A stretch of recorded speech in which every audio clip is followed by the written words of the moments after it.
Hello et bienvenue dans une nouvelle vidéo. Aujourd'hui, comme chaque lundi, on se retrouve pour le Weekly Will I Buy It. Comme chaque semaine, donc, je vais me rendre sur Instagram et on va passer en revue ensemble les nouveautés, les nouvelles annonces dans le domaine du make-up, du skincare, de la beauté de manière générale. Et je vais donc vous donner mon avis. On commence par Dior qui sort une nouvelle petite palette 5 fards dont ils ont l'habitude de sortir. C'est en édition limitée. Je vous la laisse là. Voilà. Vous avez donc 4 fards similaires et un foncé au milieu. Voilà. Je ne comprends pas. C'est 65 $ quand même, hein. Les fards comme ça, les palettes, pardon, à 5 fards chez Dior, de toute façon, c'est toujours un petit peu cher pour ce que c'est, je trouve. Alors tout dépend du style de make-up que vous aimez. Moi personnellement j'en ai jamais acheté, mais j'ai déjà testé en magasin, j'ai déjà eu l'occasion d'essayer un petit peu. Et je trouve que bon, c'est pas forcément toujours les harmonies de couleurs les plus dingues, c'est pas toujours les fards les plus pigmentés ou les plus faciles à travailler, mais encore une fois, en fonction de ce que vous préférez comme type de make-up, ça peut être des petites palettes sympas. Après, là, quand même, on est sur 4 fards beige qui sont extrêmement similaires. Alors, si on les regarde de très près, on voit qu'il y a certaines subtilités dans l'intensité, dans la tonalité des couleurs, mais c'est très subtil quand on voit le prix.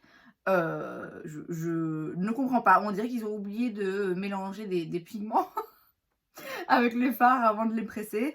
Voilà, si vous voulez une palette avec 4 fards beige et un apparemment noir ou brun foncé pour 65 $, Dior est là pour vous. Ensuite, chez Colourpop, on a une collaboration avec Harry Potter. Il me semble que ça avait déjà été teasé avant, mais je peux me tromper parce qu'il y a tellement de make-up qui sort de collaboration, surtout qu'on s'y perd un peu.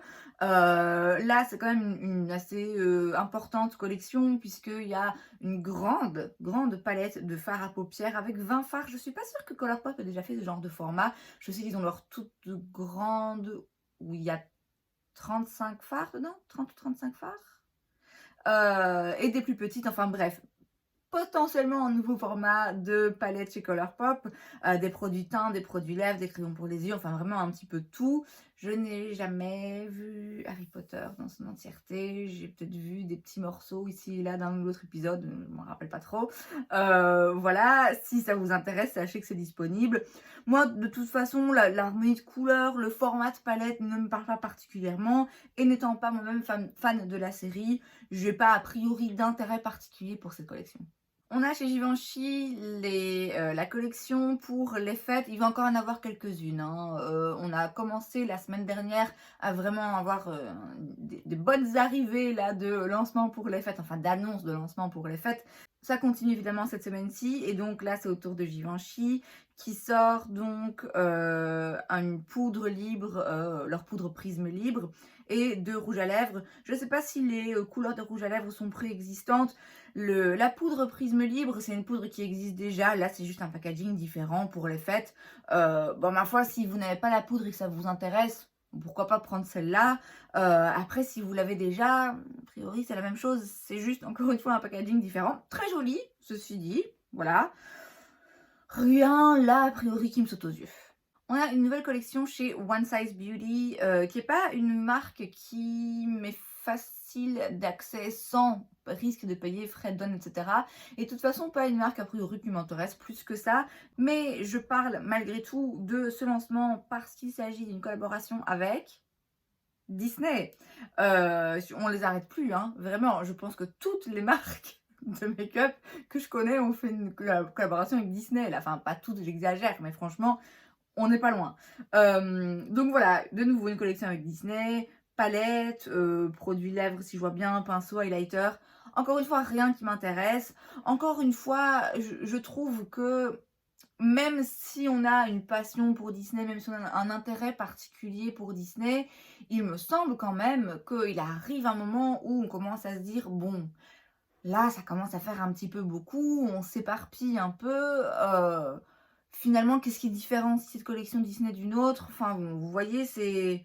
Moi perso, je trouve ça un petit peu lassant. Je trouve qu'en fait, ça devient un petit peu comme les marques de célébrité, vous voyez? Où au début, on pouvait penser à une véritable passion. Au début, on pouvait penser à un véritable intérêt de la marque Disney à collaborer avec une marque en particulier de make-up pour faire une collection bien particulière sur l'un ou l'autre dessin animé.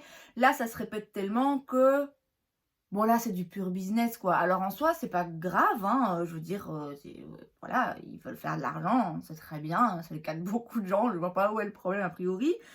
Mais du coup, je trouve que ça rend le truc un petit peu moins magique, un petit peu moins intéressant. Moi personnellement, quoi qu'il arrive, ça m'intéresse jamais plus que ça. Mais je pense quand même que même si j'étais fan de Disney, je commencerais à me dire: «Bon, ça commence à faire un peu beaucoup quand même». Chez Fenty, on a un nouveau gloss bomb. Celui-ci, c'est le Ice. Et donc, c'est un gloss transparent, hein, si je vois bien, avec un effet un petit peu froid sur les lèvres, un fini juicy, effet mouillé et tout, et un petit peu d'odeur de goût menthe.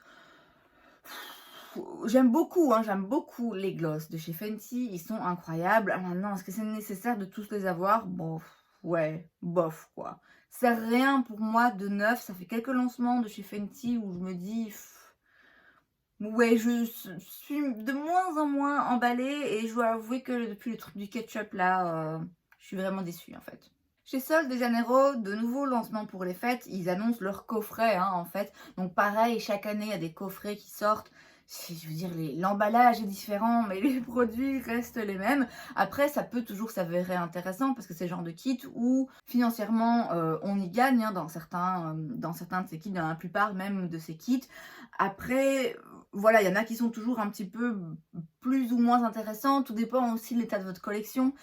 Si vous avez déjà tous les produits Sol de Janeiro, bon voilà. Après, si vous êtes fan de la marque, fan de l'odeur et que il vous en manque l'un ou deux et que vous savez que le reste, vous allez les utiliser, ça peut s'avérer intéressant. Je suis un petit peu intéressée quand même par le trio avec les trois crèmes pour le corps, parce que ma foi, des crèmes pour le corps, on s'en sert toujours. Et que je sais que la bleue et la jaune, je les aime beaucoup. La rose, je ne l'ai jamais sentie. Ce serait peut-être l'occasion. À voir. Pourquoi pas, c'est le genre de kit où je sais que je peux facilement en magasin me laisser tenter parce que c'est des crèmes que j'utilise et dont j'aime beaucoup la senteur. Et encore une fois, ce genre de kit, c'est avantageux financièrement. Mais je suppose que de toute façon, ce ne sera pas disponible tout de suite puisque c'est les kits des fêtes. Encore un lancement Fenty, encore un lancement qui me laisse perplexe. Je sais pas ce qu'ils font, je ne comprends pas. Est-ce qu'ils ont changé quelqu'un, un directeur artistique ou un directeur marketing ou j'en sais rien, un truc. Il y a quelqu'un là chez Fenty qui a changé de position et qui est en train de faire n'importe quoi. Bon, après, je dis n'importe quoi, ça reste évidemment toujours mon avis. Mais là, ils ont sorti pour les 5 ans de la marque en édition limitée une pièce collector. C'est un tube de rouge à lèvres. Vous savez, c'est leur rouge à lèvres qu'on peut recharger. Et donc, vous achetez le tube, enfin l'emballage une seule fois et puis vous rachetez uniquement le rouge à lèvres. Enfin bref. Et donc là, c'est en édition collector. Il y en a uniquement 100 de disponibles, 500 € pièce, avec des cristaux Swarovski.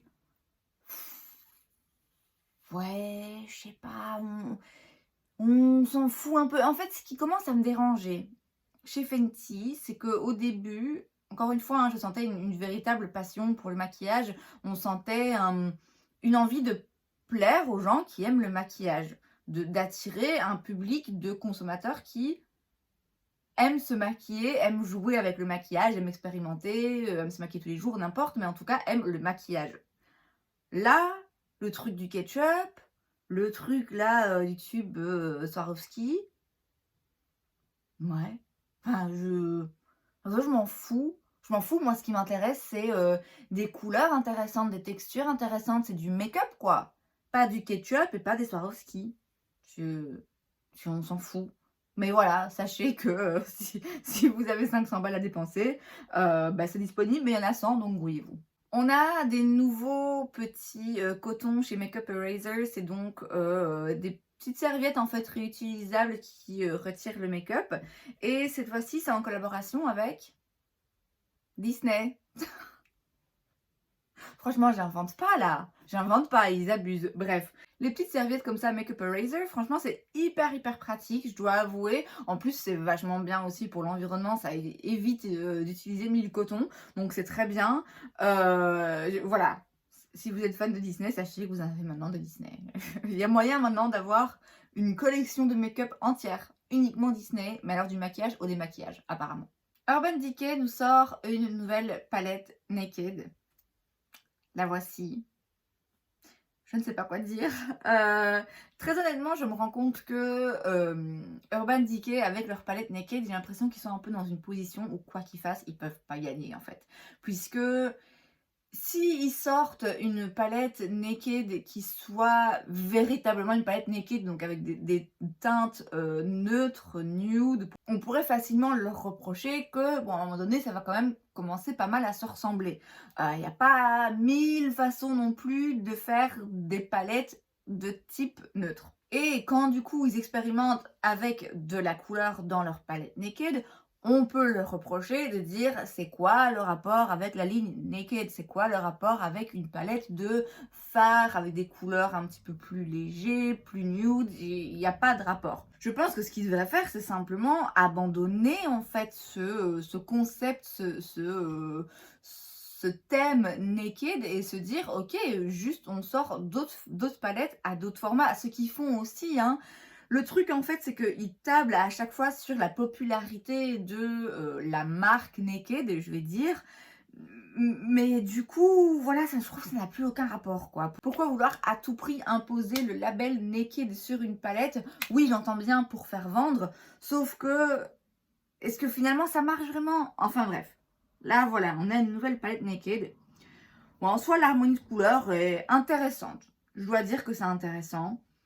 Moi, elle va pas m'intéresser parce qu'il y a quand même 4 fards bleus sur 12. Donc, bon, on sait que les fards bleus, c'est pas forcément ce que je préfère. J'ai des palettes avec des fards bleus que j'utilise quand même, que je trouve absolument splendides. Bon, là, les palettes Naked, c'est pas forcément donné. Et de manière générale, surtout, c'est pas les formulations que je préfère, hein. Elle est jolie, voilà, sans plus. Et puis, je vous avoue que c'est cette espèce de running gag de Urban Decay qui, tous les 6 mois, 1 an, sort une palette Naked et qui n'a rien de Naked. Je trouve que finalement, ça retire un petit peu au produit parce qu'on est tellement focalisé sur mais arrêtez avec ce truc de naked qu'on fait même plus attention vraiment à la palette finalement. Mais voilà, quoi qu'il arrive, c'est rien vraiment qui m'intéresse. Alors, je sais pas si je l'ai dit en début de vidéo, mais donc là, j'étais sur la page Insta de Trendmood. Maintenant, je vais sur Trendstopia.